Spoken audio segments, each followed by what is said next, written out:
Stories of the Buddha's Former Births. Book 17 Catalysanipada. 521. Tesukuna Jataka. "'Tis this I ask," etc. This story the master, while dwelling at Jetavana, told by way of admonition to the king of Kosala. Now this king came to hear the preaching of the law, and the master addressed him in the following terms. "A king, sire, ought to rule his kingdom righteously, for whenever kings are unrighteous, then also are his officers unrighteous." And admonishing him in the right way as related in the Kattukanapada, 4th book, he pointed out the suffering and the blessing involved in following or abstaining from evil courses, and expounded in detail the misery resulting from sensual pleasures, comparing them to dreams and the like, saying, "In the case of these men, no bribe can move relentless death, no kindness mollify, no one in fight can vanquish death, for all are doomed to die, and when they depart to another world, except their own virtuous action they have no other sure refuge, so that they must inevitably forsake low associations, and for their reputation's sake they must not be careless, but be earnest and exercise rule in righteousness, even as kings of old, before Buddha arose, abiding in the admonition of the wise, ruled righteously and departing attained to the heavenly city." And at the request of the king, he told a story of the past. Once upon a time Brahmadatta ruled in Benares and had no heir, and his prayer for a son or daughter was not answered. Now one day he went with a large escort to his park, and after amusing himself a part of the day in the grounds, he had a couch spread for him at the foot of the royal sal tree, and after a short nap he awoke, and looking up to the sal tree, he beheld a bird's nest in it, and at the sight of it a desire to possess it sprang up in his heart, and summoning one of his attendants he said, "Climb the tree and see if there is anything in the nest or not." The man climbed up, and finding 3 eggs in it told the king. "Then mind you do not breathe over them," he said, and spreading some cotton in a casket, he told the man to come down gently, and place the eggs in it. When they had been brought down, he took up the casket and asked his courtiers to what bird these eggs belonged. They answered, "We do not know, hunters will know." The king sent for the hunters and asked them. "Sire," said they, "one is an owl's egg, another is a maina bird's, and the third is a parrot's. Pray, are there eggs of 3 different birds in one nest?" "Yes, sire, when there is nothing to fear, what is carefully deposited does not perish." The king, being pleased, said, "They shall be my children." And committing the 3 eggs to the charge of 3 courtiers, he said, "These shall be my children. Do you carefully watch over them, and when the young birds come out of the shell, let me know." They took good care of them. First of all the owl's egg was hatched, and the courtier sent for a hunter and said, "Find out the sex of the young bird, whether it is a cock or a hen bird." And when he had examined it and declared it to be a cock bird, the courtier went to the king and said, "Sire, a son is born to you." The king was delighted and bestowed much wealth on him, and saying, "Watch carefully over him and call his name Vipassanā." He sent him away. He did as he was told. Then a few days afterwards the egg of the maina bird was hatched, and the second courtier likewise, after getting the huntsman to examine it, and hearing it was a hen bird, went to the king and announced to him the birth of a daughter. The king was delighted, and gave to him also much treasure, and saying, "Watch carefully over my daughter and call her name Kundalini." He sent him away. He also did what he was told. Then after a few days the parrot's egg was hatched, and the third courtier, when told by the huntsman who examined it that it was a cock bird, went and announced to the king the birth of a son. The king was delighted, and paying him liberally said, "Hold a festival in honor of my son with great pomp, and call his name Jambuka," and then sent him away. He too did as he was told. And these 3 birds grew up in the houses of the 3 courtiers with all the ceremony due to royalty. The king speaks of them habitually as "my son" and "my daughter." His courtiers made merry, one with another, saying, "Look at what the king does. He goes about speaking of birds as his son and his daughter." The king thought, "These courtiers do not know the extent of my children's wisdom. I will make it evident to them." So he sent one of his ministers to Vipassanā to say, "Your father wishes to ask you a question. When shall he come and ask it?" The minister came, and bowing to Vipassanā delivered the message. Vipassanā sent for the courtier who looked after him and said, "My father, they tell me, wants to ask me a question. When he comes we must shew him all respect, and he asked, "When is he to come?" The courtier said, "Let him come on the 7th day from this." Vesantara, on hearing this, said, "Let my father come on the 7th day from this." And with these words he sent the minister away. He went and told the king. On the 7th day the king ordered a drum to be beaten through the city and went to the house where his son lived. Vesantara treated the king with great respect and had great respect paid even to the slaves and hired servants. The king, after partaking of food in the house of Vesantara, and enjoying great distinction, returned to his own dwelling place. Then he had a big pavilion erected in the palace yard, and having made proclamation by beating a drum through the city, he sat in his magnificent pavilion surrounded by a great retinue and sent word to a courtier to conduct Vesantara to him. The courtier brought Vesantara on a golden stool. The bird sat on his father's lap and played with his father, and then went and sat on the stool. Then the king in the midst of the crowd of people questioned him as to the duty of a king and spoke the first stanza. "'Tis this I ask, Vesantara, dear bird, mayst thou be blessed. To one that's fain o'er men to reign, what course of life is best?" Vesantara, without answering the question directly, reproved the king for his carelessness and spoke the second stanza. "Kamsa, my sire, of Kasi lord, so careless long ago, urged me his son, though full of zeal, still greater zeal to show."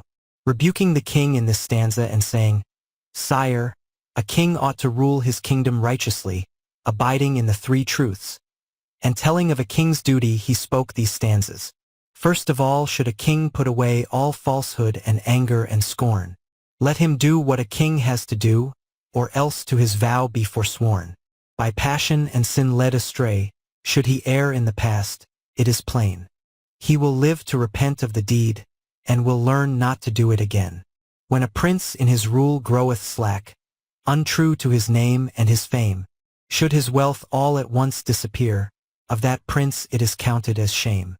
'Twas thus that good fortune and luck, when I asked, made reply unto me, in a man energetic and bold we delight, if from jealousy free. Ill luck, ever wrecking good fortune, delighteth in men of ill deeds, the hard-hearted creatures in whom a spirit of jealousy breeds. To all, O great king, be a friend, so that all may thy safety ensure, ill luck put away, but to luck that is good be a dwelling secure. The man that is lucky and bold, O thou that o'er Kasi dost reign, his foes will destroy root and branch, and to greatness will surely attain. Great Saka, all courage in man ever watches with vigilant eyes, for courage as virtue he holds, and in it true goodness espies. Gandharvas, gods, angels, and men, one and all, emulate such a king, and spirits appearing stand by, of his zeal and his vigor to sing. Be zealous to do what is right, nor, however reviled, yield to sin. Be earnest in efforts for good, no sluggard can bliss ever win. Herein is the text of thy duty, to teach thee the way thou shouldst go. 'Tis enough to win bliss for a friend or to work grievous ill for a foe. Thus did the bird Vesantara in a single stanza rebuke the carelessness of the king, and then in telling the duty of a king in 11 stanzas answered his question with all the charm of a Buddha. The hearts of the multitude were filled with wonder and amazement, and innumerable shouts of applause were raised. The king was transported with joy, and addressing his courtiers asked them what was to be done for his son, for having spoken thus. "He should be made a general in the army, sire." "Well, I give him the post of general," and he appointed Vesantara to the vacant post. Thenceforth placed in this position he carried out his father's wishes. Here ends the story of Vesantara's question. Again the king, after some days, just as before, sent a message to Kundalini, and on the 7th day he paid her a visit, and returning home again, he seated himself in the center of a pavilion and ordered Kundalini to be brought to him, and when she was seated on a golden stool, he questioned her as to the duty of a king and spoke this stanza. "Kundalini of royal birth, couldst thou resolve my quest, to one that's fain o'er men to reign, what course of life is best?" When the king thus asked her as to the duties of a king, she said, "I suppose, sir, you are putting me to the test, thinking what will a woman be able to tell me? So I will tell you, putting all your duty as a king into just 2 maxims." And she repeated these stanzas. "The matter, my friend, is set forth in a couple of maxims quite plain. To keep whatsoever one has, and whatever one has not to gain.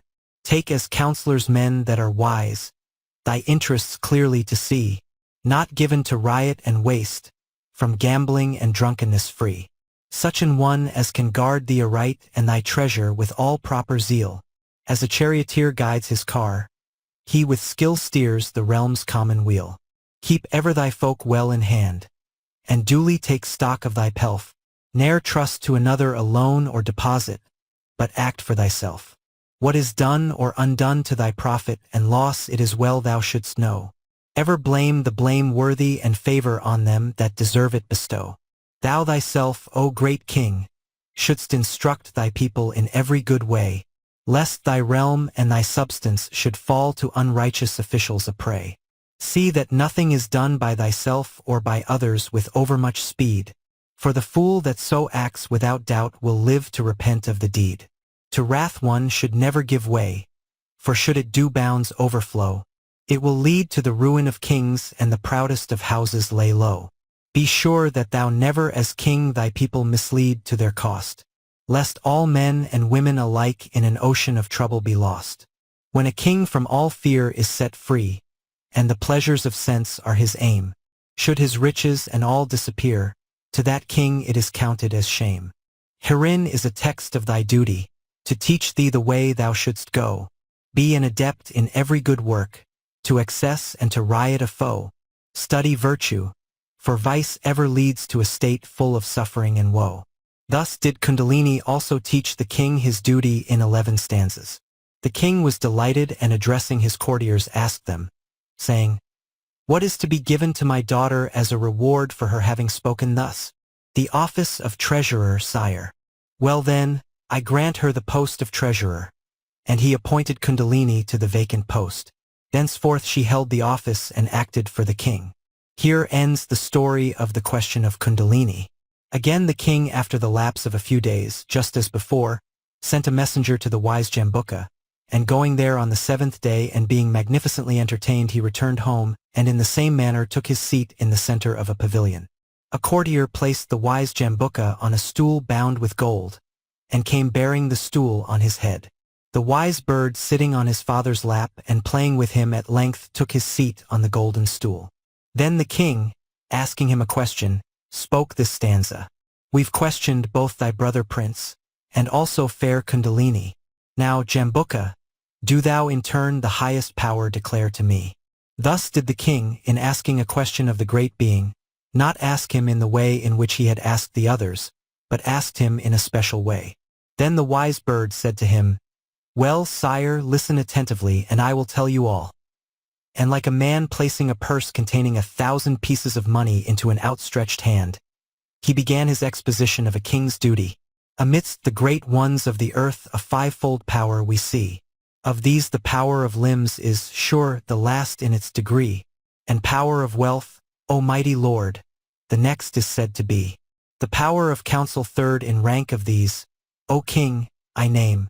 The power of caste without a doubt is reckoned forth in fame, and all of these a man that's wise most certainly will claim. Of all these powers that one is best, as power of learning known. By strength of this a man is wise and makes success his own.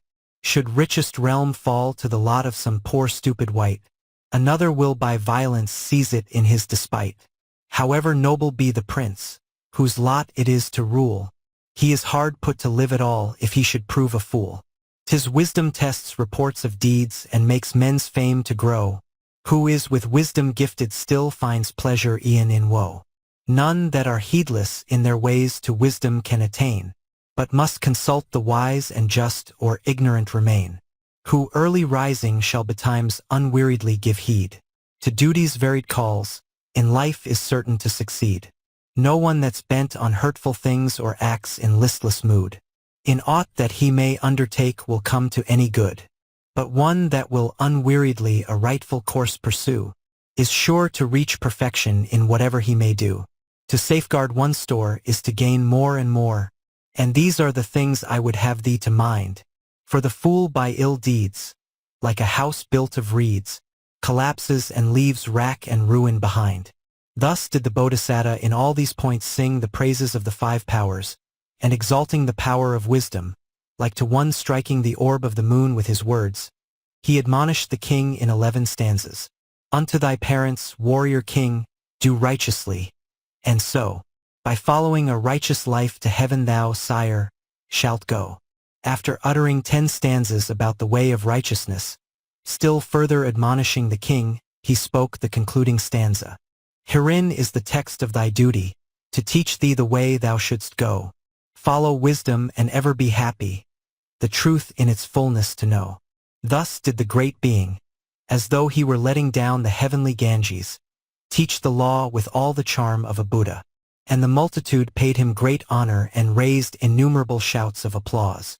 The king was delighted and addressing his counselors asked, How ought my son, wise Jambuka, with a beak like the fresh fruit of the rose apple, to be rewarded for having spoken thus? With the post of commander-in-chief, sire. Then I offer him this post, he said, and appointed him to the vacant office, and thenceforth in the position of commander-in-chief, he carried out the orders of his father. Great honor was paid to the 3 birds, and all 3 of them gave instruction in temporal and spiritual matters. The king, abiding in the admonition of the great being, by almsgiving and other good works became destined to heaven. The counselors, after performing the king's obsequies, speaking to the birds, said, My lord Jambu, the king ordered the royal umbrella to be raised over you. The great being said, I have no need of the kingdom. Do you exercise rule with all vigilance? And after establishing the people in the moral law, he said, Execute justice. And he had righteous judgment inscribed on a golden plate and disappeared in the forest. And his admonition continued in force 40,000 years. The master, by means of his admonition of the king, taught this lesson and identified the birth. At that time the king was Ananda, Kundalini was Upalavana, Vesantara was Sariputta, the bird Jambu was myself.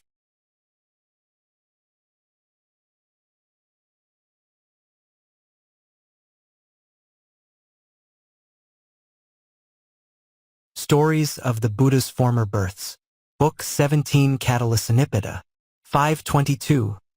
Sarabhangha Jataka. Bearinged and gallantly, etc. This was a story the master, while dwelling in the bamboo grove, told concerning the death of the elder, the great Moggallana. The elder Sariputta, after gaining the consent of the Tathagata when he was living at Jetavana, went and died in the village of Nala, in the very room where he was born. The master, on hearing of his death, went to Rajagaha and took up his abode in the bamboo grove. An elder dwelt there on the slopes of Isigilai, Mount of Saints, at the Black Rock. This man, by attaining perfection in supernatural power, was able to make his way into heaven and hell. In the God world he beheld one of the disciples of Buddha enjoying great power, and in the world of men he saw one of the disciples of the heretics suffering great agony. And on returning to the world of men, he told them how in a certain God world such and such a lay brother or sister was reborn and enjoying great honor, and amongst the followers of the heretics such and such a man or woman was reborn in hell or other states of suffering. People gladly accepted his teaching and rejected that of the schismatics. Great honor was paid to the disciples of Buddha, while that paid to the schismatics fell away. They conceived a grudge against the elder and said, As long as this fellow is alive, there are divisions amongst our followers, and the honor paid to us falls away. We will put him to death. And they gave 1,000 pieces of money to a brigand who guarded the ascetics to put the elder to death. He resolved to kill the elder, and came with a great following to Black Rock. The elder, when he saw him coming, by his magic power flew up into the air and disappeared. The brigand, not finding the elder that day, returned home and came back day after day for 6 successive days. But the elder, by his magic power, always disappeared in the same way. On the 7th day, an act committed of old by the elder, carrying with it consequences to be recognized on some future occasion, got its chance for mischief.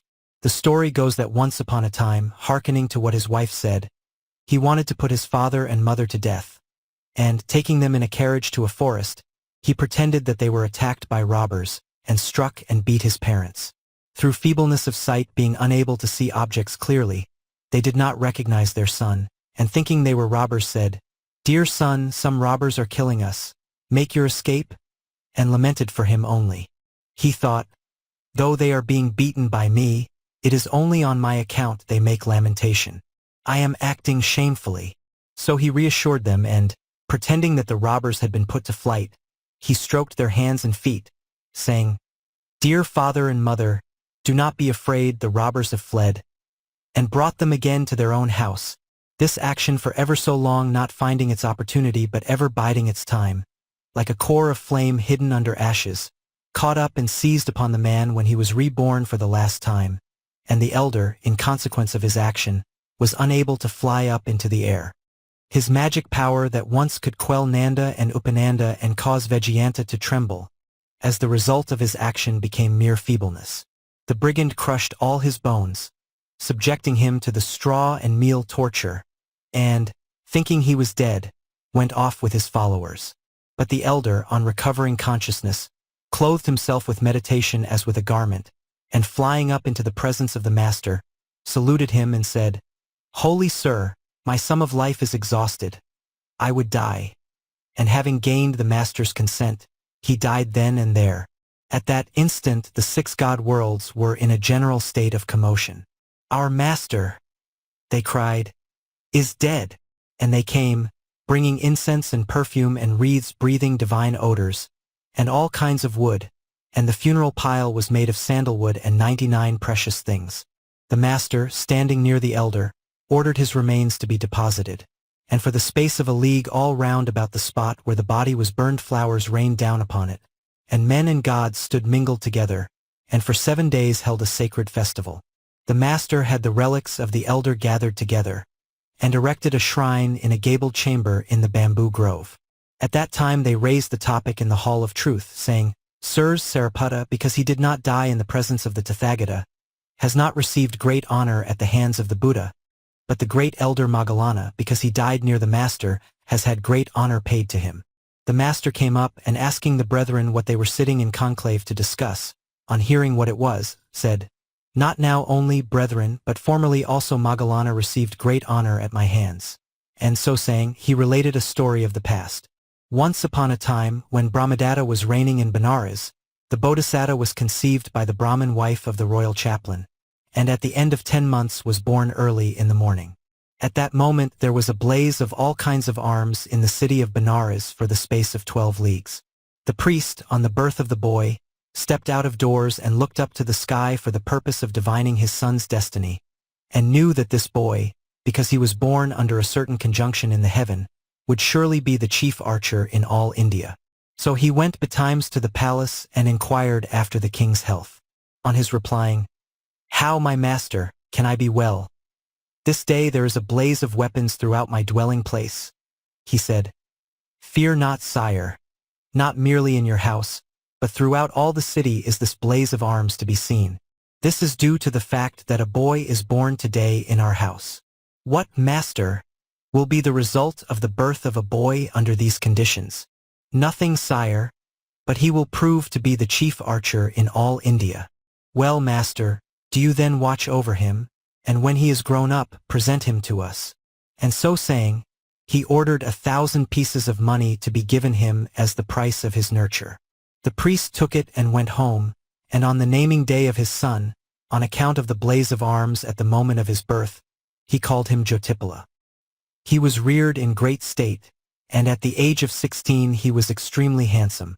Then his father, observing his personal distinction, said, Dear son, go to Takasila and receive instruction in all learning at the hands of a world-famous teacher. He agreed to do so and, taking his teacher's fee, he bade his parents farewell and repaired thither. He presented his fee of 1,000 pieces of money and set about acquiring instruction, and in the course of 7 days he had reached perfection. His master was so delighted with him that he gave him a precious sword that belonged to him, and a bow of ram's horn and a quiver, both of them deftly joined together, and his own coat of mail and a diadem, and he said, Dear Jyotipala, I am an old man, do you now train these pupils? And he handed over to him 500 pupils. The Bodhisattva, taking everything with him, said goodbye to his teacher and, returning to Benares, went to see his parents. Then his father, on seeing him standing respectfully before him, said, My son, Have you finished your studies? Yes, sir. On hearing his answer, he went to the palace and said, My son, sire, has completed his education. What is he to do? Master, let him wait on us. What do you decide, sire, about his expenses? Let him receive 1,000 pieces of money daily. He readily agreed to this, and returning home he called his boy to him and said, Dear son, you are to serve the king. Thenceforth he received every day 1,000 pieces of money and attended on the king. The king's attendants were offended. We do not see that Jātaka does anything, and he receives 1,000 pieces of money every day. We should like to see a specimen of his skill.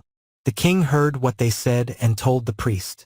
He said, All right, sire, and told his son. Very well, dear father, he said. On the 7th day from this I will show them. Let the king assemble all the archers in his dominion. The priest went and repeated what he said to the king.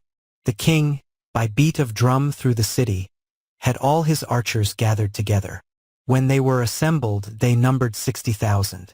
The king, on hearing that they were assembled, said, Let all that dwell in the city witness the skill of Jātaka. And making proclamation by beat of drum, he had the palace yard made ready, and, followed by a great crowd, he took his seat on a splendid throne, and, when he had summoned the archers, he sent for Jātaka. He put the bow and quiver and coat of mail and diadem, which had been given to him by his teacher, beneath his undergarment, and had the sword carried for him, and then came before the king in his ordinary garb and stood respectfully on one side. The archers thought, Jātaka, they say, has come to give us a specimen of his skill, but from his coming without a bow, he will evidently want to receive one at our hands. But they all agreed they would not give him one. The king, addressing Jātaka, said, Give us proof of your skill. So he had a tent-like screen thrown round about him, and taking his stand inside it and doffing his cloak, he girt on his armor, and got into his coat of mail and fastened the diadem on his head. Then he fixed a string of the color of coral on his ram's horn bow, and binding his quiver on his back and fastening his sword on his left side, he twirled an arrow tipped with adamant on his nail, and threw open the screen and sallied forth like a Naga prince bursting out of the earth, splendidly equipped, and stood making an obeisance to the king. The multitude, on seeing him, jumped about and shouted and clapped their hands. The king said, Jātaka, give us a specimen of your skill. Sire, he said, amongst your archers are men who pierce like lightning, able to split a hair, and to shoot at a sound without seeing, and to cleave a falling arrow. Summon 4 of these archers. The king summoned them.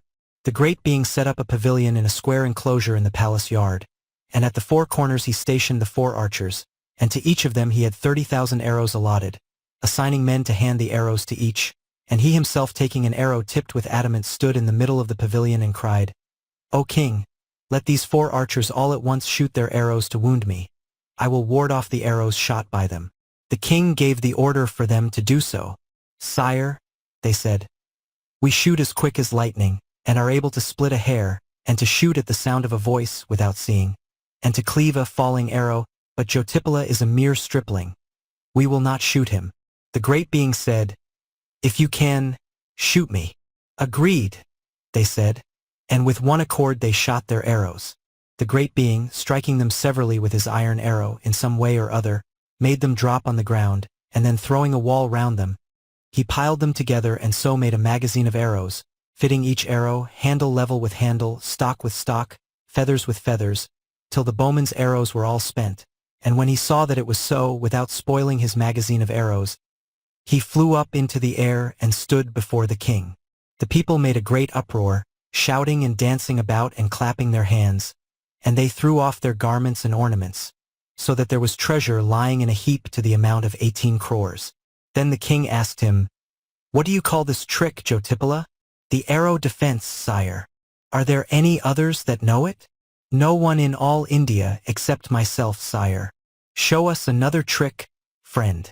Sire, these 4 men stationed at 4 corners failed to wound me, but if they are posted at the 4 corners, I will wound them with a single arrow. The archers did not dare to stand there, so the great being fixed 4 plantains at the 4 corners, and fastening a scarlet thread on the feathered part of the arrow, he shot it, aiming at one of the plantains. The arrow struck it, and then the second, the third and the fourth, one after another, and then struck the first, which it had already pierced, and so returned to the archer's hand, while the plantains stood encircled with the thread. The people raised myriad shouts of applause. The king asked, "What do you call this trick, friend?" "The pierced circle, sire." "Show us something more." The great being showed them the arrow stick, the arrow rope, the arrow plate, and performed other tricks called the arrow terrace, arrow pavilion, arrow wall, arrow stairs, arrow tank, and made the arrow lotus to blossom and caused it to rain a shower of arrows. Thus did he display these 12 unrivaled acts of skill, and then he cleft 7 incomparably huge substances.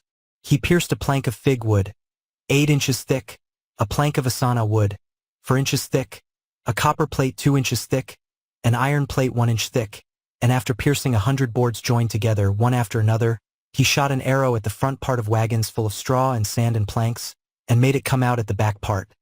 And shooting at the back of the wagons, he caused the arrow to come out at the front.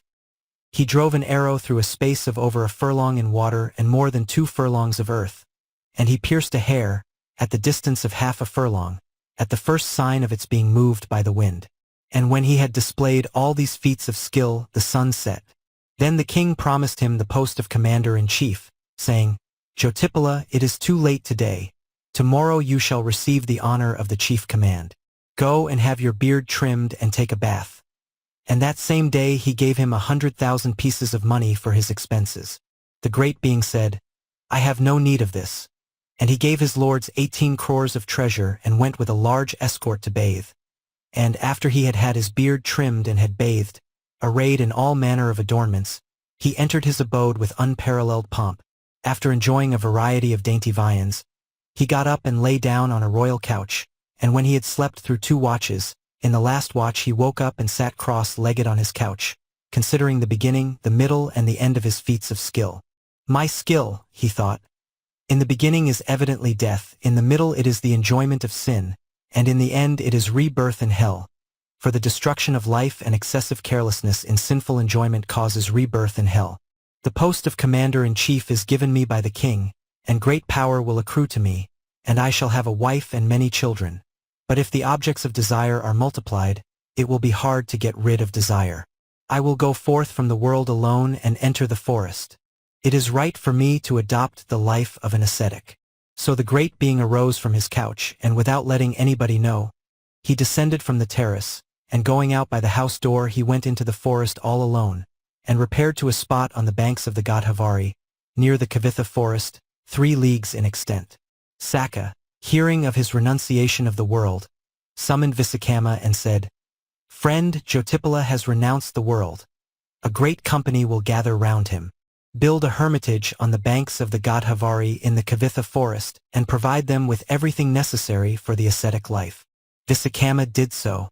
The great being, when he reached the place, saw a road for a single-foot passenger and thought, "This must be a place for ascetics to dwell in." And traveling by this road and meeting with no one, he entered the hut of leaves. On seeing the requisites for ascetic life, he said, "Saka, king of heaven, methinks, knew that I had renounced the world." And, doffing his cloak, he put on an inner and outer robe of dyed bark and threw an antelope's skin over one shoulder. Then bound up his coil of matted locks, shouldered a pingo of 3 bushels of grain, took a mendicant's staff and sallied forth from his hut, and climbing up the covered walk, he paced up and down it several times. Thus did he glorify the forest with the beauty of asceticism, and after performing the kasina ritual, on the 7th day of his religious life he developed the 8 attainments and the 5 faculties, and lived quite alone, feeding on what he could glean and on roots and berries. His parents and a crowd of friends and kinsfolk and acquaintances, not seeing him, wandered about disconsolate. Then a certain forester, who had seen and recognized the great being in the Kavitha hermitage, told his parents, and they informed the king of it. The king said, "Come, let us go and see him." And taking the father and mother, and accompanied by a great multitude, he arrived at the bank of the Godavari by the road which the forester pointed out to him. The Bodhisattva, on coming to the river bank, seated himself in the air, and after teaching them the law, he brought them all into his hermitage, and there too, seated in the air, he revealed to them the misery involved in sensual desires and taught them the law. And all of them, including the king, adopted the religious life. The Bodhisattva continued to dwell there, surrounded by a band of ascetics. And the news that he was dwelling there was blazed abroad throughout all India. Kings with their subjects came and took orders at his hands, and there was a great assembly of them till they gradually numbered many thousands. Whoever reflected on thoughts of lust, or the wish to hurt or injure others, to him came the great being, and seated in the air before him, he taught him the law and instructed him in the kasina ritual.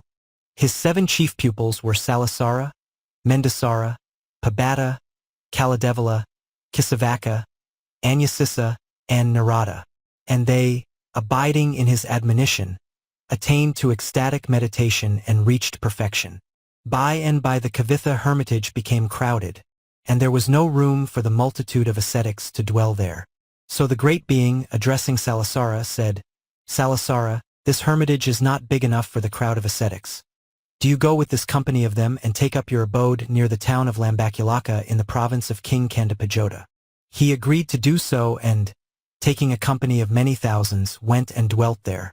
But as people still came and joined the ascetics, the hermitage was full again. The Bodhisattva, addressing Mendasara, said, "On the borders of the country of Surata is a stream called Sataka. Take this band of ascetics and dwell on the borders of that river." And he sent him away. In the same way, on a third occasion he sent Pabata, saying, "In the great forest is the Anjana mountain. Go and settle near that." On the fourth occasion he sent Kaladevala, saying, "In the south country in the kingdom of Avanti is the Ganasila mountain. Settle near that." The Kavitha hermitage again overflowed, though in 5 different places there was a company of ascetics numbering many thousands. And Kisavaka, asking leave of the great being, took up his abode in the park near the commander-in-chief, in the city of Kampati in the province of King Dandaki. Narada settled in the central province in the Aranjur chain of mountains, and Anyasissa remained with the great being. At this time King Dandaki deposed from her position a courtesan whom he had greatly honored, and, roaming about at her own will, she came to the park, and seeing the ascetic Kisavaka, she thought, "Surely this must be ill luck. I will get rid of my sin on his person and will then go and bathe." And first biting her tooth stick, she spat out a quantity of phlegm, and not only spat upon the matted locks of the ascetic, but also threw her tooth stick at his head and went and bathed. And the king, calling her to mind, restored her to her former position. And infatuated by her folly, she came to the conclusion that she had recovered this honor because she had got rid of her sin on the person of ill luck. Not long after this the king deposed his family priest from his office, and he went and asked the woman by what means she had recovered her position. So she told him it was from having got rid of her offense on the person of ill luck in the royal park. The priest went and got rid of his sin in the same way, and him too the king reinstated in his office. Now by and by there was a disturbance on the king's frontier, and he went forth with a division of his army to fight. Then that infatuated priest asked the king, saying, "Sire, do you wish for victory or defeat?" When he answered, "Victory," he said, "Well, ill luck dwells in the royal park. Go and convey your sin to his person." He approved of the suggestion and said, "Let these men come with me to the park and get rid of their sin on the person of ill luck." And going into the park, he first of all nibbled his tooth stick and let his spittle and the stick fall on the ascetic's matted locks, and then bathed his head, and his army did likewise. When the king had departed the commander-in-chief came, and seeing the ascetic, he took the tooth stick out of his locks and had him thoroughly washed, and then asked, "What will become of the king?" "Sir, there is no evil thought in my heart, but the gods are wroth, and on the 7th day from this all his kingdom will be destroyed. Do you flee with all speed and go elsewhere." He was terribly alarmed, and went and told the king. The king refused to believe him, so he returned to his own house, and taking his wife and children with him, he fled to another kingdom. The master Sarabhangha, hearing about it, sent 2 youthful ascetics and had Kisavaka brought to him in a palanquin through the air. The king fought a battle, and taking the rebels prisoners returned to the city. On his return the gods first caused it to rain from heaven, and when all the dead bodies had been washed away by the flood of rain, there was a shower of heavenly flowers on the top of the clean white sand, and on the flowers there fell a shower of small coins, and after them a shower of big pieces of money, and this was followed by a shower of heavenly ornaments. The people were highly delighted and began to pick up ornaments of gold, even fine gold. Then there rained upon their persons a shower of all manner of blazing weapons, and the people were cut piecemeal. Then a shower of blistering embers fell on them, and over these huge blazing mountain peaks, followed by a shower of fine sand filling a space of 60 cubits. Thus was a part of his realm 60 leagues in extent destroyed, and its destruction was blazed abroad throughout all India.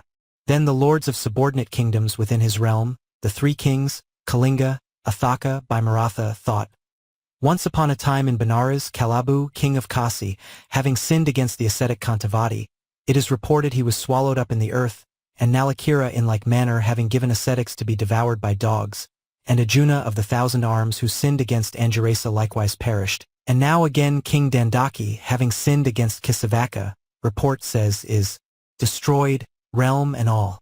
We know not the place where these four kings are reborn. No one except Sarabhangha, our master, is able to tell us this. We will go and ask him. And the three kings went forth with great pomp to ask this question. But though they heard rumors that so-and-so was gone, they did not really know it. But each one fancied that he alone was going, and not far from Godhavari they all met, and alighting from their chariots, they all three mounted upon a single chariot and journeyed together to the banks of Godhavari. At this moment Saka, sitting on his throne of yellow marble, considered the 7 questions and said to himself, except Sarabhangha, the master, there is no one else in this world or the God world that can answer these questions. I will ask him these questions. These three kings have come to the banks of Godhavari to make inquiry of Sarabhangha, the master. I will also consult him about the questions they ask. And, accompanied by deities from 2 of the God worlds, he descended from heaven. That very day Kisavaka died, and to celebrate his obsequies innumerable bands of ascetics, who dwelt in 4 different places, raised a pile of sandalwood and burned his body, and in a space of half a league round about the place of his burning there fell a shower of celestial flowers. The great being, after seeing to the depositing of his remains, entered the hermitage and, attended by these bands of ascetics, sat down. When the kings arrived on the banks of the river there was a sound of martial music. The great being, on hearing it, addressed the ascetic Anyasissa and said, "Go and learn what this music means." And taking a bowl of drinking water, he went there, and seeing these kings, he uttered this first stanza in the form of a question. Bearinged and gallantly arrayed, all girt with jewel-hilted blade, halt ye, great chiefs, and straight declare, what name midst world of men ye bear. Hearing his words, they alighted from the chariot and stood saluting him. Amongst them King Jātaka, falling into talk with him, spoke the second stanza. By Maratha, Kalinga famed, and Jātaka, thus are we named, to look on saints of life austere, and question them, are we come here? Then the ascetic said to them, well, sire, ye have reached the place where ye would fain be. Therefore, after bathing take a rest, and entering the hermitage, pay your respects to the band of ascetics, and put your question to the master. And thus, holding friendly converse with them, he tossed up the jar of water, and wiping up the drops that fell he looked up to the sky and beheld Saka, the Lord of heaven, surrounded by a company of gods, and descending from heaven, mounted on the back of Aravana, and conversing with him, he repeated the third stanza. Thou in mid-heaven art fixed on high, like full-orbed moon that gilds the sky. I ask thee, mighty spirit, say, how art thou known on earth, I pray. On hearing this, Saka repeated the fourth stanza. Sujampati in heaven proclaimed, as Magava on earth is named, this king of gods today comes here, to see these saints of life austere. Then Anyasissa said to him, well, sire, do you follow us?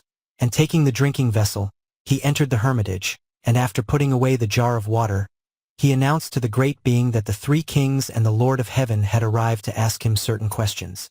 Surrounded by a band of ascetics, Sarabhangha sat in a large wide enclosed space.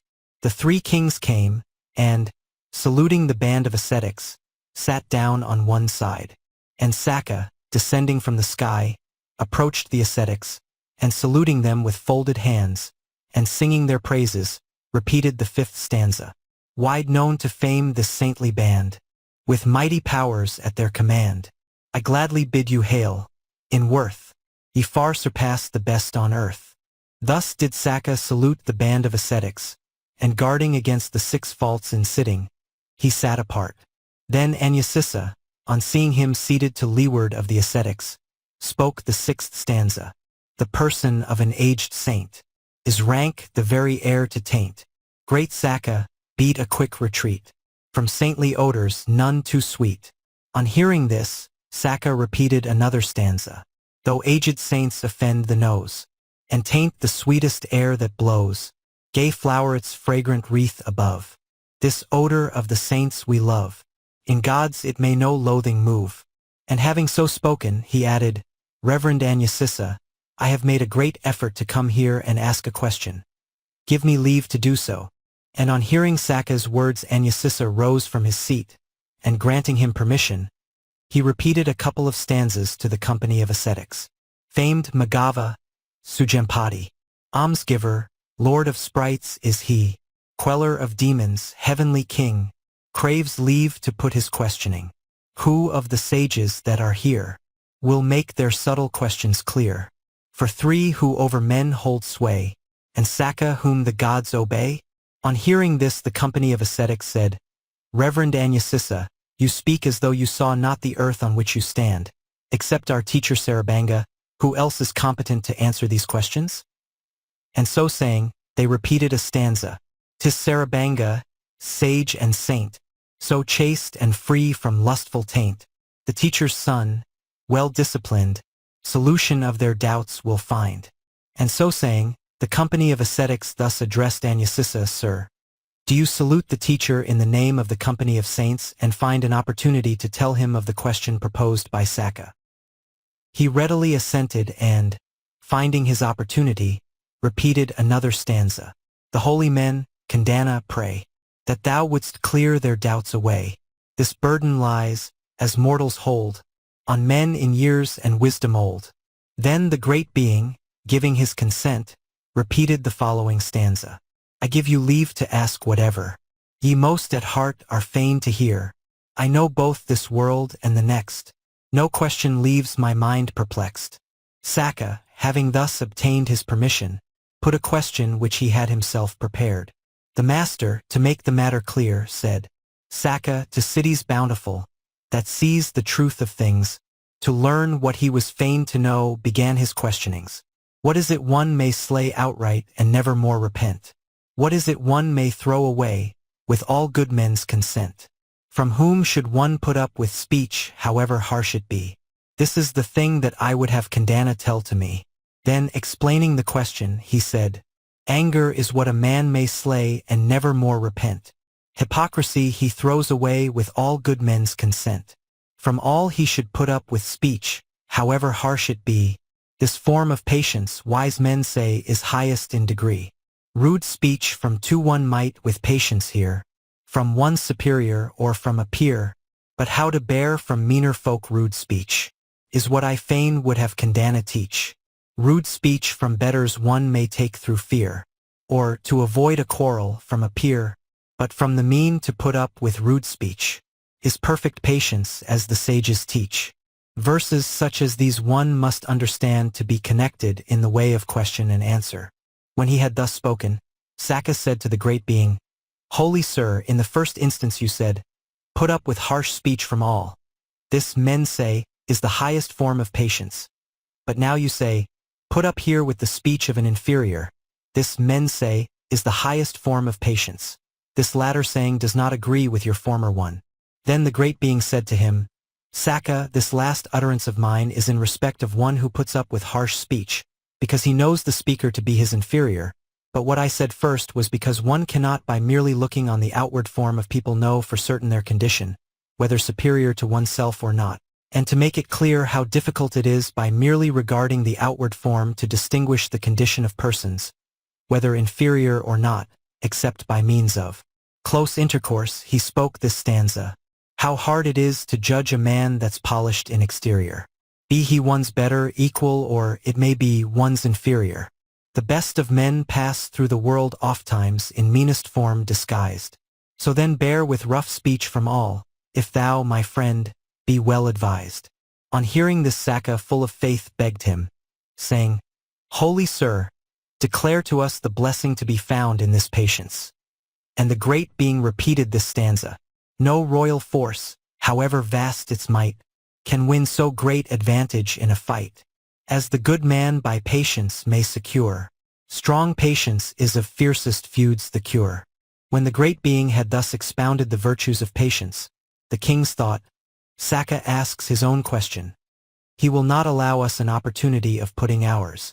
So seeing what their wish was, he laid aside the 4 questions he had himself prepared, and propounding their doubts, he repeated this stanza. Thy words are grateful to mine ear, but one thing more I fain would hear. Tell us the fate of Dandaki, and of his fellow sinners 3, destined to suffer what rebirth, for harassing the saints on earth. Then the great being, answering his question, repeated 5 stanzas. Uprooted realm and all erewhile, who Kisavaka did defile, o'erwhelmed with fiery embers, see, in Culla lies Dandaki, who made him sport of priest and saint, and preacher, free from sinful taint. This Nalakira trembling fell into the jaws of dogs in hell. So Arjuna, who slew outright that holy, chaste, long-suffering wight, and Jarasa was headlong hurled to tortures in a suffering world, who once a sinless saint did maim. Preacher of patience was his name. Kalabu now doth scorch in hell, midst anguish sore and terrible. The man of wisdom that hears tell of tales like these or worse of hell, ne'er against priest or Brahmin sins, and heaven by his right action wins. When the great being had thus pointed out the places in which the 4 kings were reborn, the 3 kings were freed from all doubt. Then Saka, in propounding his remaining 4 questions, recited this stanza. Thy words are grateful to mine ear, but one thing more I fain would hear. Whom does the world as moral name, and whom does it as wise proclaim? Whom does the world for pious take, and whom does fortune ne'er forsake? Then in answering him the great being repeated 4 stanzas. Whoso in act and word shows self-restraint, and e'en in thought is free from sinful taint, nor lies to serve his own base ends, the same all men as moral evermore proclaim. He who revolves deep questions in his mind, yet perpetrates not cruel or unkind, prompt with good word in season to advise, that man by all is rightly counted wise, who grateful is for kindness once received, and sorrow's need has carefully relieved, has proved himself a good and steadfast friend. Him all men as a pious soul commend, the man with every gift at his command, true, tender, free and bountiful of hand, heart-winning, gracious, smooth of tongue withal. Fortune from such an one will never fall. Thus did the great being, like as if he were causing the moon to arise in the sky, answer the 4 questions. Then followed the asking of the other questions and their answers. Thy kindly words fall grateful on mine ear, but one thing further I am fain to hear.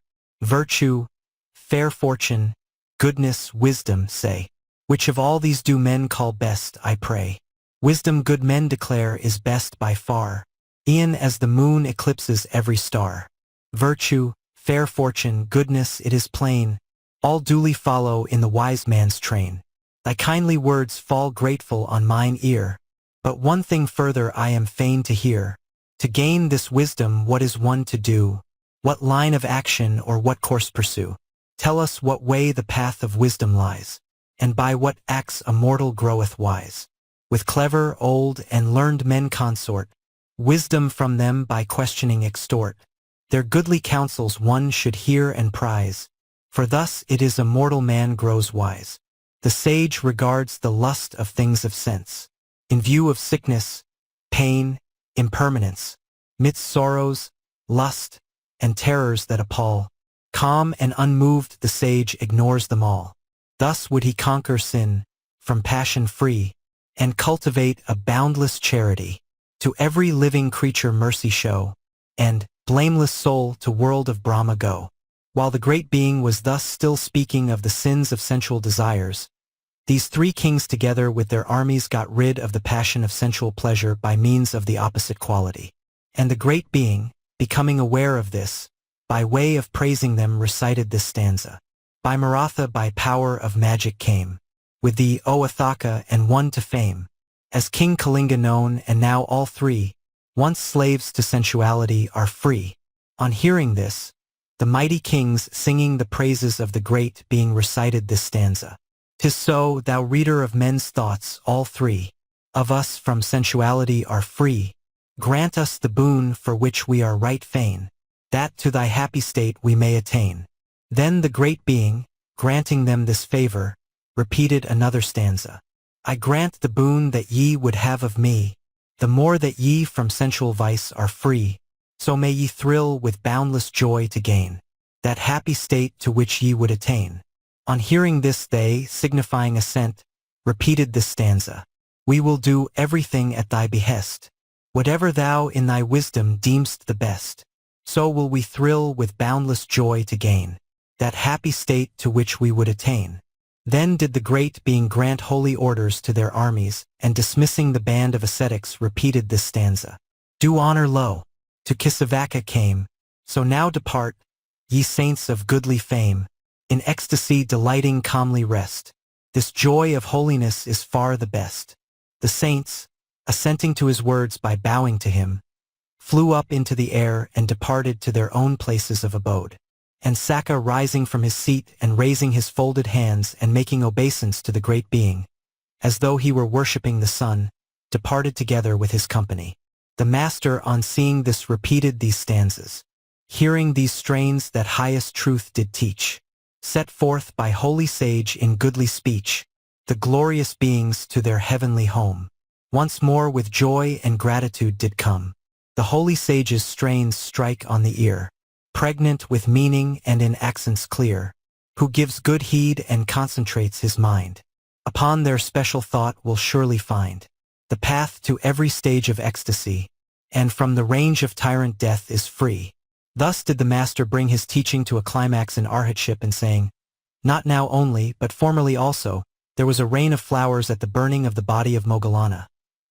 He revealed the truths and identified the birth.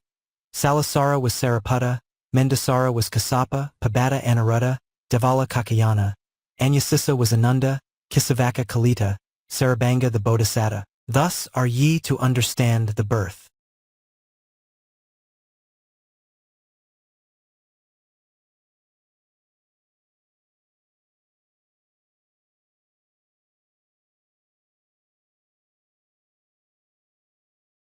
Stories of the Buddha's Former Births. Book 17 Catalysanippita. 523. Alambusa Jataka. Then mighty Indra, etc. This story the master, while residing at Jetavana, told about the temptation of a brother by the wife of his unregenerate days. The subject matter of the tale is related in full in the Indriya birth. Now the master asked the brother, Is it true, brother, that you were rendered discontented? It is true, reverend sir. By whom? By my wife of former days. Brother, he said, this woman wrought mischief for you. It was owing to her that you fell away from mystic meditation, and lay for 3 years in a lost and distracted condition, and on the recovery of your senses you uttered a great lamentation. And so saying he told him a story of the past. Once upon a time in the reign of Brahmadatta in Benares, the Bodhisattva was born of a Brahmin family in the kingdom of Kasi, and when of age he became proficient in all liberal arts, and adopting the ascetic life he lived on wild berries and roots in a forest home. Now a certain doe in the Brahmin's minging place ate grass and drank water mingled with his semen, and was so much enamored of him that she became pregnant and henceforth ever resorted to the spot near the hermitage. The great being examining into the matter learned the facts of the case. By and by the doe gave birth to a man-child, and the great being watched over it with a father's affection. And his name was Isasingha.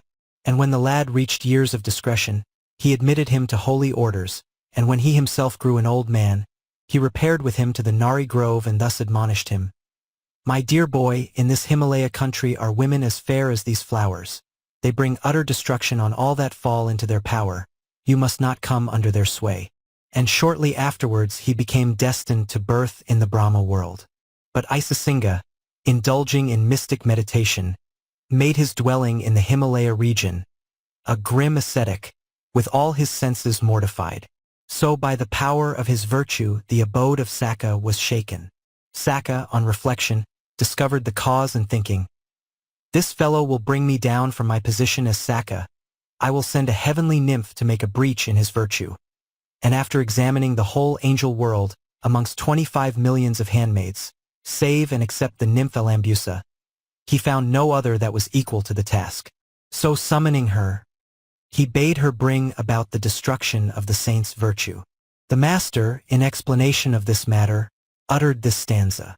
Then mighty Indra, Lord of lords, the god that Vatra slew, unto his hall the nymph did call, for well her wiles he knew. And, fair Alambusa, he cried, the angel host above, to Isasinga bid thee go, to tempt him with thy love. Saka ordered Alambusa, saying, Go and draw nigh to Isasinga, and bringing him under your power destroy his virtue. And he uttered these words, Go, temptress, ever dog his steps, for holy sage is he, and, seeking ever highest bliss, still triumphs over me. On hearing this Alambusa repeated a couple of stanzas. Why, King of gods, of all the nymphs regard'st thou me alone, and bidst me tempt the saintly man that menaces thy throne? In happy grove of Nandana is many a nymph divine. To one of them it is their turn the hateful task assign. Then Saka repeated 3 stanzas. Thou speakest sooth. In happy grove of Nandana, I ween, may many a nymph, to rival thee in loveliness, be seen. But none like thee, O peerless maid, with all a woman's wile. This holy man in folly's ways so practised to beguile. Then queen of women as thou art, go, lovely nymph, thy way, and by the power of beauty force the saint to own thy sway. On hearing this Alambusa repeated 2 stanzas. I will not fail, O angel king, to go at thy behest, but still with fear the sage austere I venture to molest. For many a one, poor fool, has gone, I shudder at the thought, in hell to rue the suffering due to wrongs on saints he wrought. This said, Alambusa, fair nymph, departed with all speed, famed Isasinga to entice to some unholy deed. Into the grove for half a league with berries red so bright, the grove where Isasinga dwelt, she vanished out of sight. At break of day, ere yet the sun was scarce astir on high, to Isasinga, sweeping out his cell, the nymph drew nigh. These stanzas owed their inspiration to perfect wisdom. Then the ascetic questioned her and said, Who art thou, like to lightning flash or bright as morning star, with ears and hands bedecked with gems that sparkle from afar? Fragrant as golden sandal wood, in brightness like the sun, a slim and winsome maid art thou, right fair to look upon. So soft and pure, with slender waist and firmly springing gait, thy movements are so full of grace, my heart they captivate. Thy thighs, like trunk of elephant, are finely tapering found, thy buttocks soft to touch and like to any dice board round. With down like lotus filaments thy navel marked, I ween, as though with black collyrium 'twere charged, from far is seen. Twin milky breasts, like pumpkins halved, their swelling globes display, firm set, although without a stalk all unsupported they. Thy lips are red as is thy tongue, and, O auspicious sign, thy neck long as the antelope's is marked with triple line. Thy teeth brushed with a piece of wood, kept ever clean and bright, gleam in thy top and lower jaw with flash of purest white. Thy eyes are long and large of shape, a lovely sight to view, like gunja berries black, marked out with lines of reddish hue. Thy tresses smooth, not over long and bound in neatest coil, are tipped with gold and perfumed with the finest sandal oil. Of all that live by merchandise, by herds or by the plough, of all the mighty saints that live true to ascetic vow, amongst them all in this wide world thy peer I may not see. Then what thy name and who thy sire, we fain would learn from thee. While the ascetic thus sang the praises of Alambusa, from her feet to the hair of her head, she remained silent, and from his long drawn-out speech observing how disturbed was his state of mind, she repeated this stanza. Heaven bless thee, Kassapa, my friend, the time is past and gone, for idle questions such as these, for are we not alone? Come let us in thy hermitage embracing haste to prove the thousand joys well known to all the votaries of love. So saying Alambusa thought, if I stand still, he will not come within reach of me. I will make as if I were running away. And with all the cunning of a woman's wiles she shook the purpose of the ascetic, as she fled in the direction from which she had approached him. The master, to make the matter clear, spoke this stanza. This said, Alambusa, fair nymph, departed with all speed, famed Isasinga to entice to some unholy deed. Then the ascetic, on seeing her depart, cried, she is off. And by a swift movement on his part he intercepted her as she was slowly making off and with his hand seized her by the hair of her head. The master, to make the matter clear, said, to check her flight, the holy man with motion swift as air, in hot pursuit o'ertook the nymph and held her by the hair. Just where he stood the lovely maid embraced him in her arms, and straight his virtue fell before the magic of her charms. In thought she flew to Indra's throne in Nandana afar. The god at once divined her wish and sent a golden car, with trappings spread and all adorned with manifold array. And there the saint lay in her arms for many a long day. 3 years passed o'er his head as though it were a moment's space, until at last the holy man woke up from her embrace. Green trees he saw on every side, an altar stood hard by, and verdant groves re-echoing to the loud cuckoo cry. He looked around and weeping sore he shed a bitter tear. I make no offering, raise no hymn, no sacrifices here. Dwelling within this forest lone, who can my tempter be? Who by foul practice has o'ercome all sense of right in me, e'en as a ship with precious freight is swallowed in the sea. On hearing this Alambusa thought, should I not tell him, he will curse me. Verily I will tell him. And standing by him in a visible form she repeated this stanza. Sent by King Saka here I stand, a willing slave at thy command, though far too careless to know this, 'twas thought of me that marred thy bliss. On hearing her words, he called to mind his father's admonition, and lamenting how he was utterly ruined by disobeying the words of his father, he repeated 4 stanzas. Thus would kind Kassapa, my sire, with prudence heedless youth inspire. Women are fair as lotus flower. Beware, good youth, their subtle power. Of woman's budding charms beware. Beware the danger that lurks there. 'Twas thus my sire, by pity moved, would fain have warned the son he loved. My wise old father's words, alas, unheeded I allowed to pass, and so alone in sore distress, I haunt today this wilderness. Accursed be the life of old. Henceforth I'll do as I am told. Far better death itself to face, than be again in such a case. So he forsook sensual desire and entered upon mystic meditation. Then Alambusa, seeing his virtue as an ascetic and aware that he had attained to a state of ecstasy, became terrified and asked his forgiveness. The master, to make the matter clear, repeated 2 stanzas. Alambusa no sooner knew his steadfast power and courage true, then bending low, the sage to greet, the nymph straightway embraced his feet.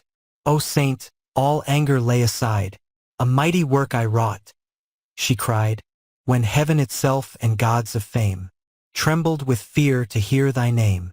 Then he let her go, saying, I pardon thee, fair lady, go as thou wilt. And he repeated a stanza, my blessing on the 33, and Vasva, their lord, and thee, depart, fair maid, for thou art free. Saluting him she departed to the abode of the gods in that same golden car. The master, to make the matter clear, repeated 3 stanzas, embracing then the sage's feet and circling to the right, with hands in suppliant attitude, she vanished from his sight, and mounting on the golden car, with trappings rich o'erspread, all splendidly caparisoned, to heavenly heights she sped. Like blazing torch or lightning flash, she passed athwart the sky, and Saka, glad at heart, exclaimed, no boon can I deny. Receiving a boon from him, she repeated the concluding stanza. If Saka, lord of sprites, thou wouldst my heart's desire allow, let me ne'er tempt a saint again to violate his vow. The master here ended his lesson to that brother and revealed the truths and identified the birth. At the conclusion of the truths, that brother was established in the fruit of the first path. At that time Alambusa was the wife of his unregenerate days, Isasinga was the backsliding brother, and the great saint his father was myself.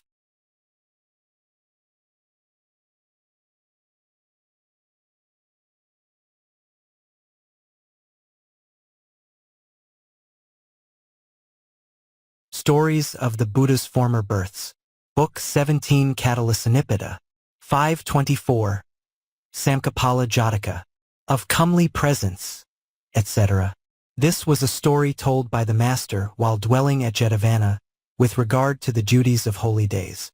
Now on this occasion the master, expressing approval of certain lay folk who kept holy days, said, "Wise men of old, giving up the great glory of the Naga world, observed holy days."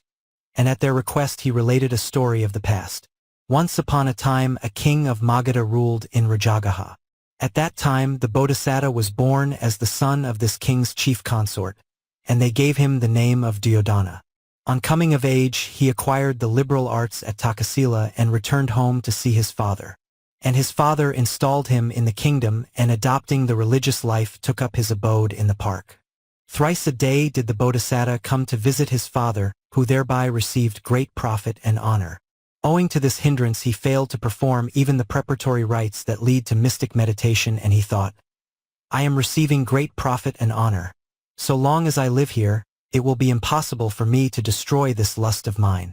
Without saying a word to my son, I will depart elsewhere." So not telling a creature he left the park and passing beyond the borders of the realm of Magadha, he built him a hut of leaves in the Mahimsaka kingdom, near Mount Kandaka, in a bend of the river Kanapena, where it issues out of the lake Samkhapala. There he took up his abode and performing the preparatory rites, he developed the faculty of mystic meditation and subsisted on whatever he could pick up. A king of the Nagas, Samkhapala by name, issuing forth from the Kanapena river with a numerous company of snakes from time to time would visit the ascetic, and he instructed the Naga king in the law. Now the son was anxious to see his father, and being ignorant as to where he had gone, he set on foot an inquiry, and on finding out that he was dwelling in such and such a place, he repaired thither with a large retinue to see him. Having halted a short distance off, accompanied by a few courtiers, he set out in the direction of the hermitage. At this moment Samkhapala with a large following sat listening to the law, but on seeing the king approaching he rose up and with a salutation to the sage, he took his departure. The king saluted his father, and after the usual courtesies had been exchanged he inquired, saying, "Reverend sir, what king is this that has been to see you?" "Dear son, he is Samkhapala, the Naga king." The son by reason of the great magnificence of the Naga conceived a longing for the Naga world. Staying there a few days he furnished his father with a constant supply of food, and then returned to his own city. There he had an alms hall erected at the 4 city gates, and by his alms giving he made a stir throughout all India, and in aspiring to the Naga world he ever kept the moral law and observed the duty of holy days, and at the end of his life he was reborn in the Naga world as King Samkhapala. In course of time he grew sick of this magnificence, and from that day desiring to be born as a man he kept the holy days. But dwelling as he did in the Naga world his observance of them was not a success, and he deteriorated in morals. From that day he left the Naga world, and not far from the river Kanapena, coiled round an ant hill between the high road and a narrow path, he there resolved to keep the holy day and took upon himself the moral law, and saying, "Let those that want my skin or want my skin and flesh, let them, I say, take it all." And thus sacrificing himself by way of charity, he lay on the top of the ant hill and, stopping there on the 14th and 15th of the half-month, on the first day of each fortnight he returned to the Naga world. So one day when he lay there, having taken upon himself the obligation of the moral law, a party of 16 men who lived in a neighboring village, being minded to eat flesh, roamed about in the forest with weapons in their hands, and when they returned without finding anything, they saw him lying on the ant hill and thinking, "Today we have not caught so much as a young lizard, we will kill and eat this snake king." But fearing that on account of his great size, even if they caught him, he would escape from them, they thought they would pierce him with stakes just as he lay there coiled up, and after thus disabling him, effect his capture. So taking stakes in their hands, they drew nigh to him, and the Bodhisattva caused his body to become as big as a trough-shaped canoe, and looked very beautiful, like a jasmine wreath deposited on the ground, with eyes like the fruit of the gunja shrub and a head like a jayasumina flower. And at the sound of the footsteps of these 16 men, drawing out his head from his coils, and opening his fiery eyes, he beheld them coming with stakes in their hands and thought, "Today my desire will be fulfilled as I lie here. I will be firm in my resolution, and yield myself up to them as a sacrifice, and when they strike me with their javelins and cover me with wounds, I will not open my eyes and regard them with anger." And conceiving this firm resolve through fear of breaking the moral law, he tucked his head into his hood and lay down. Then coming up to him, they seized him by the tail and dragged him along the ground. Again dropping him, they wounded him in 8 different places with sharp stakes, and thrusting black bamboo sticks, thorns and all, into his open wounds, so proceeded on their way, carrying him with them by means of strings in the 8 several places. The great being, from the moment of his being wounded by the stakes, never once opened his eyes nor regarded the men with anger. But as he was being dragged along by means of the 8 sticks, his head hung down and struck the ground. So when they found that his head was drooping, they laid him down on the high road, and piercing his nostrils with a slender stake, they held up his head and inserted a cord, and after fastening it at the end, they once more raised his head and set out on their way. At this moment a landowner named Alara, who dwelt in the city of Mithila in the kingdom of Videha, seated in a comfortable carriage, was journeying with 500 wagons, and seeing these lewd fellows on their way with the Bodhisattva, he gave all 16 of them, together with an ox apiece, a handful of golden coins to each, and to all of them outer and inner garments, and to their wives ornaments to wear, and so got them to release him.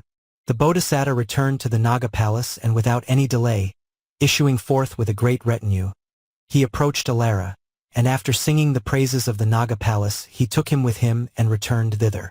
Then he bestowed great honor on him together with 300 Naga maidens, and satisfied him with heavenly delights. Alara dwelt a whole year in the Naga palace in the enjoyment of heavenly pleasures, and then saying to the Naga king, "My friend, I wish to become an ascetic." And taking with him everything requisite for the ascetic life, he left the abode of the Nagas for the Himalaya region, and taking orders dwelt there for a long time. By and by, he went on a pilgrimage and came to Benares, where he took up his abode in the king's park. Next day he entered the city for alms and made his way to the door of the king's house. The king of Benares, on seeing him, was so charmed with his deportment that he called him to his presence, seated him on a special seat assigned to him, and served him with a variety of dainty food. Then, seated on a low seat, the king saluted him, and conversing with him gave utterance to the first stanza. "Of comely presence and of gracious mien, a scion thou of noble rank, I ween, why then renounce earth's joys and worldly gear, to adopt the hermit's robe and rule severe?" In what follows, the connection of the stanzas is to be understood in the way of alternate speeches by the ascetic and the king. "O Lord of men, I well remembering the abode of that almighty Naga king, saw the rich fruit that springs from holiness, and straight believing donned the priestly dress. Nor fear nor lust nor hate itself may make a holy man the words of truth forsake. Tell me the thing that I am fain to know, and faith and peace within my heart will grow. O king, on trading venture was I bound, when these lewd wretches in my path were found. A full-grown snake in captive chains was led, and home in triumph joyously they sped. As I came up with them, O king, I cried, amazed I was and greatly terrified. Where are ye dragging, sirs, this monster grim, and what lewd fellows will ye do with him? This full-grown snake that ye see fettered thus, with its huge frame will furnish food to us. Then this Alara thou couldst hardly wish to taste a better or more savory dish. Hence to our home we'll fly, and in a trice, each with his knife cut off a dainty slice, and gladly eat his flesh, for, as you know, snakes ever find in us a deadly foe. If this huge snake, late captured in the wood, is being dragged along to serve as food, to each an ox I offer one apiece, should you this serpent from his chains release. Beef has for us a pleasant sound, I vow, on snake's flesh we have fed full oft ere now. Thy bidding, O Alara, we will do, henceforth let friendship reign betwixt us two. Then they released him from the cord that passed right through his nose, and knotted held him fast. The serpent king, set free from durance vile, turned him towards the east, then paused a while, and facing still the east, prepared to fly, looked back upon me with a tearful eye, while I pursuing him upon his way, stretched forth clasped hands, as one about to pray. Speed thou, my friend, like one in haste that goes, lest once again thou fall amongst thy foes. Of such like ruffians shun the very sight, or thou mayst suffer to thine own despite. Then to a charming limpid pool he sped. Canes and rose apples both its banks o'erspread. Right glad at heart, no further fear he knew, but plunged in azure depths was lost to view. No sooner vanished had the snake, than he revealed full clearly his divinity. In kindly acts he played a filial part, and with his grateful speeches touched my heart. Thou dearer than my parents didst restore my life, true friend e'en to thy inmost core. Through thee my former bliss has been regained. Then come, Alara, see where once I reigned, a dwelling stored with food, like Indra's town, Masikasara, place of high renown. The Serpent King, sire, after he had spoken these words, still further singing the praises of his dwelling place, repeated a couple of stanzas. What charming spots in my domain are seen, soft to the tread and clothed in evergreen. Nor dust nor gravel in our path we find, and there do happy souls leave grief behind. Midst level courts that sapphire walls surround, fair mango groves on every side abound, whereon ripe clusters of rich fruit appear, through all the changing seasons of the year. Amidst these groves a fabric wrought of gold, and fixed with silver bolts thou mayst behold, a dwelling bright in splendor, to outvie the lightning flash that gleams athwart the sky, fashioned with gems and gold, divinely fair, and decked with paintings manifold and rare. 'Tis thronged with nymphs magnificently dressed, all wearing golden chains upon their breast. Then in hot haste did Samkhapala climb the terraced height on which in power sublime, uplifted on 1,000 piers was seen, the palace of his wedded wife and queen. Quickly anon one of that maiden band, bearing a precious jewel in her hand, a turquoise rare with magic power replete, and all unbidden offered me a seat. The snake then grasped my arm and led me where there stood a noble and right royal chair. Pray, let your honor sit here by my side, as parent dear to me art thou, he cried. A second nymph then quick at his command, came with a bowl of water in her hand, and bathed my feet, kind service tendering, as did the queen for her dear lord the king. Then yet another maiden in a trice, served in a golden dish some curried rice, flavored with many a sauce, that haply might, with dainty cravings tempt the appetite. With strains of music then, for such they knew, was their lord's wish they fain were to subdue. My will, nor did the king himself e'er fail, my soul with heavenly longings to assail. Drawing nigh to me, he thus repeated another stanza. 300 wives, Alara, here have I, slim-waisted all, in beauty they outvie. The lotus flower, behold they only live, to do thy will, accept the boon I give. Alara said, 1 year with heavenly pleasures was I blessed, when to the king this question I addressed. How, Naga, is this palace fair thy home, and how to be thy portion did it come? Was this fair place by accident attained, wrought by thyself, or gift from angels gained? I ask thee, Naga king, the truth to tell, how didst thou come in this fair place to dwell? Then followed stanzas uttered by the two alternately. 'Twas by no chance or natural law attained, not wrought by me, no boon from angels gained, but to my own good actions, thou must know, and to my merits these fair halls I owe. What holy vow, what life so chaste and pure, what store of merit could such bliss secure? Tell me, O Serpent King, for I am fain to know how this fair mansion thou couldst gain. I once was king of Magadha, my name, Duryodhana, a prince of mighty fame. I held my life as vile and insecure, without all power in ripeness to mature. I meat and drink religiously supplied, and alms bestowed on all, both far and wide. My house was like an inn where all that came, sages and saints, refreshed their weary frame. Bound by such vows, such was the life I passed, and such the store of merit I amassed, whereby this mansion was at length attained, and food and drink in ample measure gained. This life, however bright for many a day, with dance and song, yet lasted not, for I, weak creatures, harry thee for all thy might, and feeble beings put the strong to flight. Why, armed to the teeth in such unequal fray, to those vile beggars shouldst thou fall a prey? By what o'ermastering dread wert thou undone?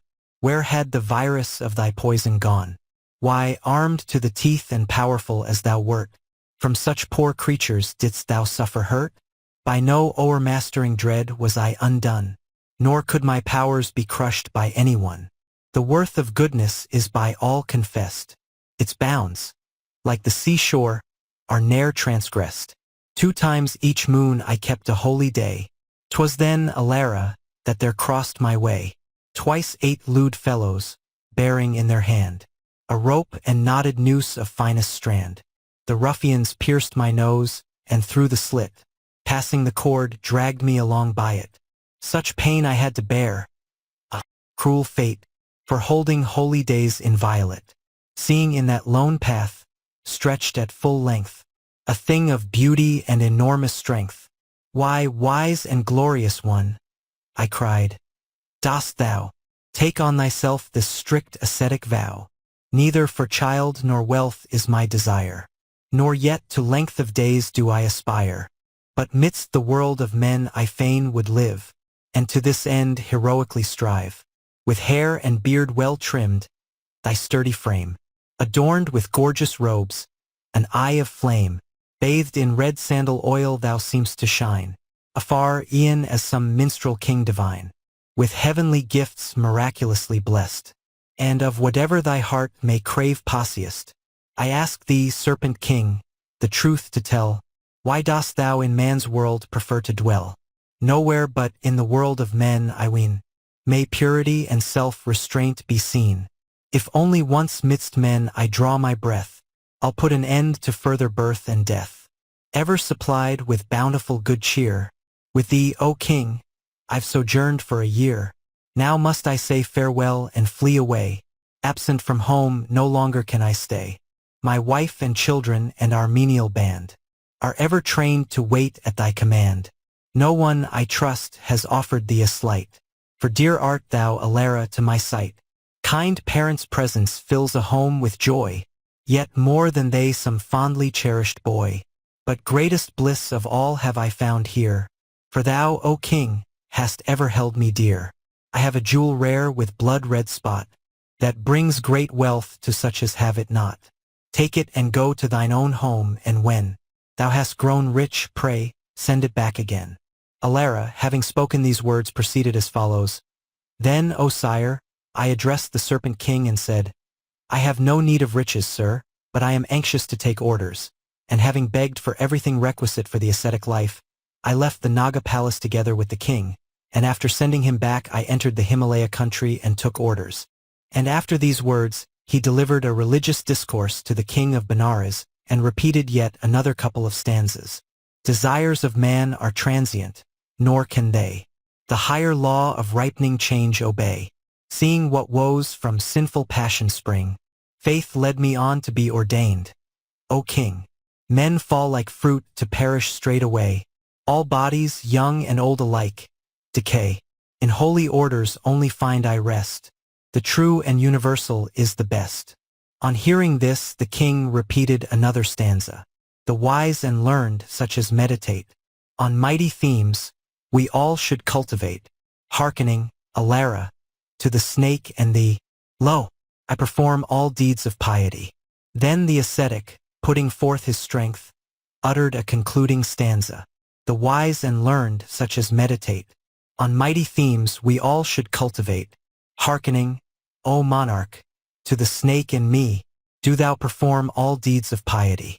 Thus did he give the king religious instruction, and after dwelling in the same spot 4 months of the rainy season, he again returned to the Himalaya, and as long as he lived, cultivated the 4 perfect states till he passed to the Brahma heaven and Samkhapala. So long as he lived, observed holy days, and the king, after a life spent in charity and other good works, fared according to his deeds.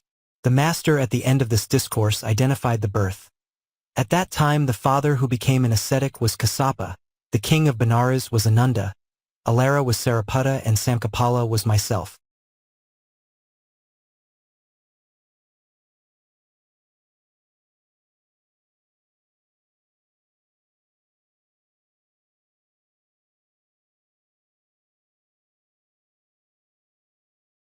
Stories of the Buddha's Former Births. Book 17 Catalysanippita. 525. Culla Sutasoma Jataka. Good friends, etc.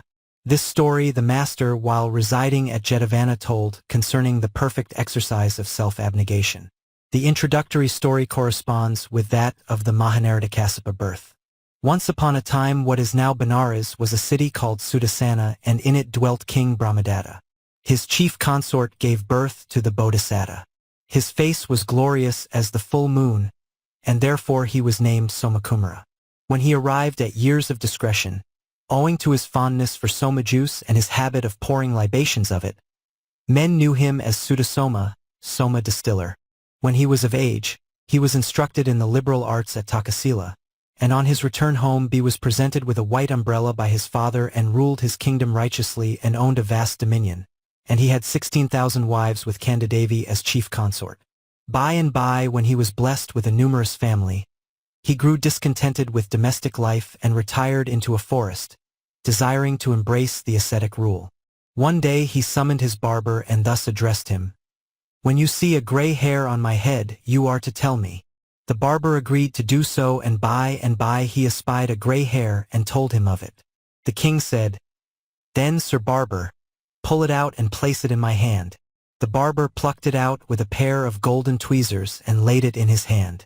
The great being, when he saw it, exclaimed, "My body is a prey to old age." And in a fright he took the gray hair and descending from the terrace, he seated himself on a throne placed in the sight of the people. Then he summoned 80,000 counselors headed by his general and 60,000 Brahmins headed by his chaplain and many others of his subjects and citizens, and said to them, "A gray hair has appeared on my head. I am an old man, and you are to know that I am become an ascetic." And he repeated the first stanza. "Good friends and citizens assembled here, hearken, my trusty counselors, to me. Now that gray hairs upon my head appear, henceforth it is my will a monk to be." On hearing this, each one of them, in a fit of dejection, repeated this stanza. Such random words as these in uttering. "Thou makest an arrow quiver in my heart. Remember thy 700 wives. O king, what will become of them, shouldst thou depart?" Then the great being spoke the third stanza. "Their sorrows soon another will console, for they are young in years and fair to see, but I am bent upon a heavenly goal, and so right fain am I a monk to be." His counselors, being unable to answer the king, went to his mother and told her about it. She came in hot haste and asking him, "Is this true what they say, dear son, that you long to be an ascetic?" She repeated 2 stanzas. "Ill-fated was the day, alas, that I was hailed as mother to a son like thee, for heedless of my tears and bitter cry, thou art resolved, O king, a monk to be. Accursed was the day, alas, that I, O Sutasoma dear, gave birth to thee, for heedless of my tears and bitter cry, thou art resolved, O king, a monk to be." While his mother thus lamented, the Bodhisattva uttered not a word. She remained apart all by herself, weeping. Then they told his father, and he came and repeated a single stanza. "What is this law that leads thee to become eager to quit thy kingdom and thy home, with thy old parents left behind to dwell? Here all alone, seekst thou a hermit's cell?" On hearing this, the great being held his peace. Then his father said, "My dear Sutasoma, even though you have no affection for your parents, you have many young sons and daughters. They will not be able to live without you. At the very moment when they are grown up, will you become an ascetic?" And he repeated the 7th stanza. "But thou hast many a child, I ween, and all of tender years. When thou no longer mayst be seen, what sorrow will be theirs?" Hearing this, the great being repeated a stanza. "Yes, I have many a child, I ween. Of tender years are they. With them full long though I have been. I now must part for I. Thus did the great being declare the law to his father. And when he heard his exposition of the law, he held his peace. Then they told his 700 wives. And they, descending from the palace tower, came into his presence. And embracing his feet they made lamentation and repeated this stanza. Thy heart in sorrow, sure, must break, or pity is to thee unknown, that thou canst holy orders take, and leave us here to weep alone. The great being, on hearing their lamentation as they threw themselves at his feet and cried aloud, repeated yet another stanza. My heart in sorrow may not break, though I feel pity for your pain, but holy orders I must take, that I may heavenly bliss attain. Then they told his queen consort, and she being heavy with child, though her time was well nigh come, approached the great being and saluting him stood respectfully on one side and repeated 3 stanzas. Ill-fated was the day, alas, that I, O Sutasoma dear, espoused thee, for heedless of my tears and bitter cry, thou art resolved, O king, a monk to be. Accursed was the day, alas, that I, O Sutasoma dear, espoused thee, for thou wouldst leave me in my throes to die, determined as thou art a monk to be. The hour of my delivery is nigh, and I would fain my lord should stay with me, until my child is born. Before that I see the sad day that I am reft of thee. Then the great being repeated a stanza. The hour of thy delivery is nigh, until the babe is born. I'll stay with thee, then will I leave the royal imp and fly, far from the world a holy monk to be. On hearing his words she was no longer able to control her grief, and holding her heart with both her hands, said, Henceforth, my lord, our glory is no more. Then wiping away her tears she loudly lamented. The great being to console her repeated a stanza. My queen, with eye like ebon flower, dear Canda, weep not thou for me, but climb once more thy palace tower. I go without one care for thee. Being unable to bear his words, she mounted the palace tower and sat there weeping. Then the Bodhisattva's elder son, seeing it, said, Why does my mother sit here weeping? And he repeated this stanza in the form of a question. Who has annoyed thee, mother dear? Why dost thou weep and stare at me? Whom of my kin that I see here must I, all impious, slay for thee? Then the queen uttered this stanza. No harm, dear son, may touch his head, who lives to work such woe for me. For know it was thy sire who said, I go without one care for thee. Hearing her words he said, Dear mother, what is this that you say? If this be so, we shall be helpless. And making lamentation he spoke this stanza. I who once ranged the park to see wild elephants engage in fight. If my dear sire a monk should be, what should I do, poor luckless wight? Then his younger brother, who was 7 years old, when he saw them both weeping, drew nigh to his mother and said, My dear ones, why do ye weep? And hearing the cause he said, Well, cease to weep. I will not allow him to become an ascetic. And he comforted them both, and with his nurse, coming down from the palace tower, he went to his father and said, Dear father, they tell me you are leaving us against our will and say you will be an ascetic. I will not allow you to become an ascetic. And clasping his father firmly by the neck, he uttered this stanza. My mother, lo, is weeping, and my brother fain would keep thee still. I too will hold thee by the hand, nor let thee go against our will. The great being thought, This child is a source of danger to me. By what means am I to get rid of him? Then looking at his nurse he said, Good nurse, behold this jewel ornament. This is yours. Only take away the child, that he be not a hindrance to me. And being unable by himself to get rid of the child who held him by the hand, he promised her a bribe and repeated this stanza. Up, nurse, and let the little boy disport him in some other place, lest haply he should mar my joy, and hinder in my heavenward race. She took the bribe, and comforting the child, she went with him to another place, and thus lamenting repeated this stanza. What now if I reject outright? I need it not, this jewel bright? For should my lord a hermit be, what use would jewels be to me? Then his commander-in-chief thought, This king, methinks, has come to the conclusion that he has but little treasure in his house. I will let him know he has a great quantity. So standing up he saluted him and repeated this stanza. Thy coffers filled with treasure vast. Great wealth hast thou, O king, amassed. The world is all subdued by thee. Take thou thy ease.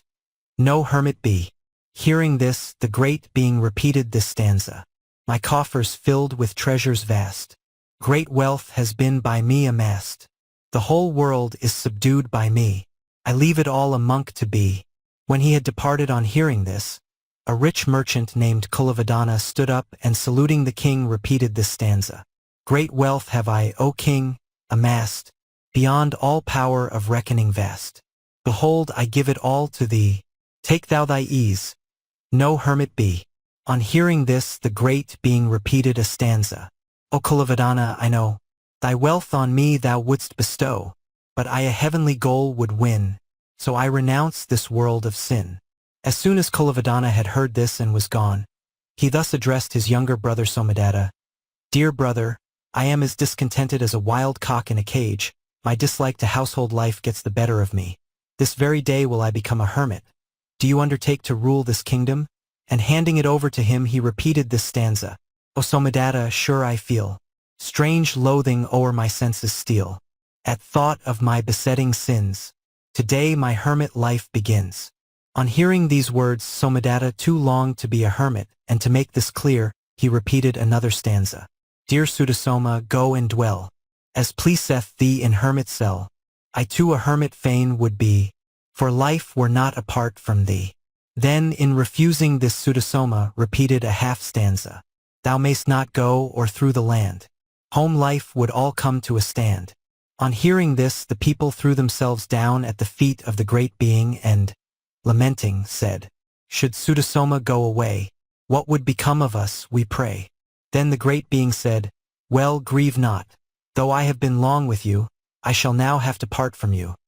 There is no permanence in any existing thing. And teaching the law to the people, he said, Like water through a sieve our day. So brief, alas, fast slips away.